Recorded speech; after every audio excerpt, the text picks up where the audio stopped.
Why hello! So today I'm going to be doing my July wrap-up video, and for the month of July I read 4.5 books, which I'm pretty pleased with. I ended up reading a book that wasn't even on my July TBR, and I always like doing that, so I thought overall pretty good reading month. Alright, so without further ado, I'm going to just go ahead and get into them. The first book that I picked up in July is Beast, A Tale of Love and Revenge by Lisa Jensen. This is actually an arc that I received solicited from Candlewick Press, so thank you to Candlewick Press for sending this my way. The story follows a young girl named Lucy, and Lucy is leaving her small town behind to work for this master who lives at his grand estate. Soon after arriving, Lucy becomes entranced by Jean-Loup, who is her new master, but quickly finds out that despite Jean-Loup's outward beauty, he is a complete beast on the inside. Now, I'm not going to go into too much detail about this book because I did do a full review, which I will link down below. But what I will say about this book is that it is a Beauty and the Beast retelling that I did not like at all,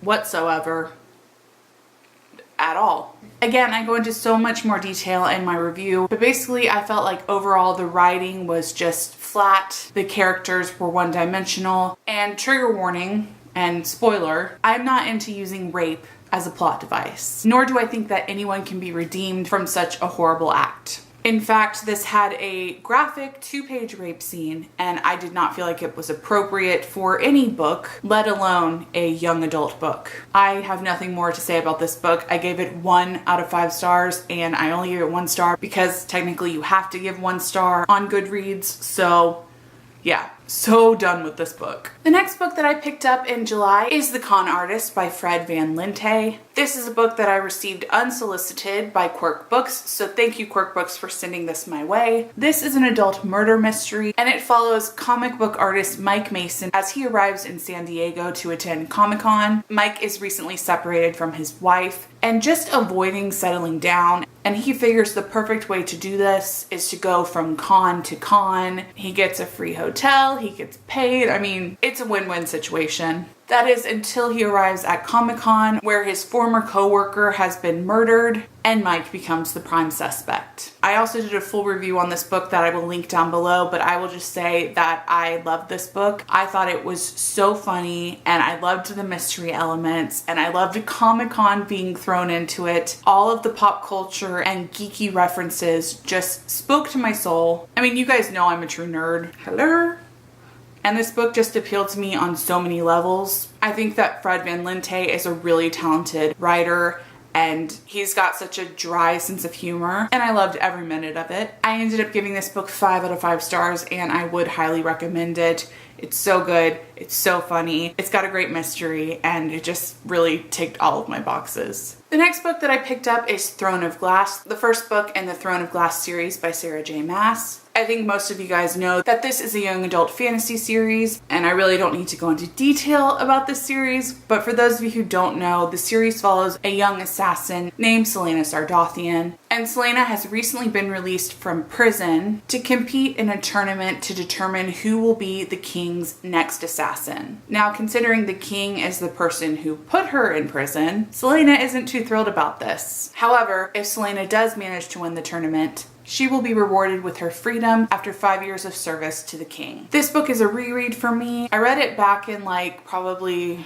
2014, I think, 20 or something, I don't know. Read it a while ago, and I decided that I wanted to reread the series to prepare for the finale. Having said that, I have not read every book in this series. I have read 1 through 4, so I have 5, 6, and now 7 to read for the first time, and I really felt like it would just be most beneficial for me to reread the entire series before finally finishing it. I ended up giving this book 3 or 4 out of 5 stars. I remember when I first read it, I gave it a 3 star and I wasn't impressed. And rereading it, I did feel a little bit more nostalgic towards it. However, it was very interesting to reread Sarah J. Maas's first novel because I feel like her writing and her character portrayals and world building has just gotten so much better since this book.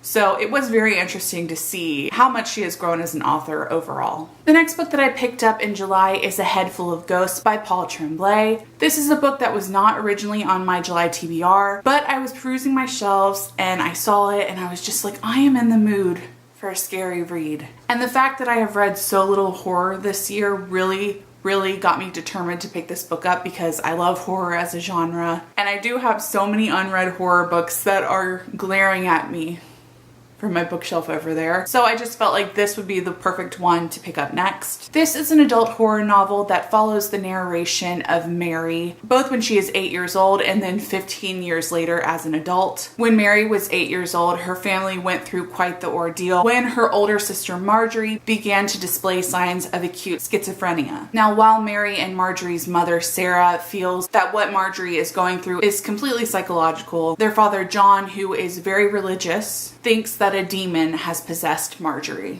John has been out of work for over a year, and upon meeting with a priest to go over the possibilities of what they can do for Marjorie, becomes desperate and agrees to let a reality TV show film them, as well as what is going on with Marjorie and what is going on in their household. The writing in this book was fantastic. I love Paul Tremblay's writing. I loved his characterization of this young 8-year-old and this 14-year-old girl, and I just really loved his portrayal of all the characters. I thought it was completely accurate. Of course, I've never been through any sort of situation like that, but just from from my perspective as a young girl and a teenager, I felt like he just hit the nail on the head. And more than anything, I feel like I just loved reading about the relationship between Mary and Marjorie. On the scare factor, I give this book like probably a 2 out of 5. It wasn't that scary to me. And I feel like if you are not generally into horror, but kind of want to get into it, but don't want to jump in too deep, this would be the perfect book. Highly recommend it. 5 out of 5 stars. In the comments below, I would love for you guys to let me know if you have read any of these books and what you thought of them. Stay tuned because my next video will be my August TBR, and I know you guys are all really excited to see what I'm going to be reading. It's going to be a good one.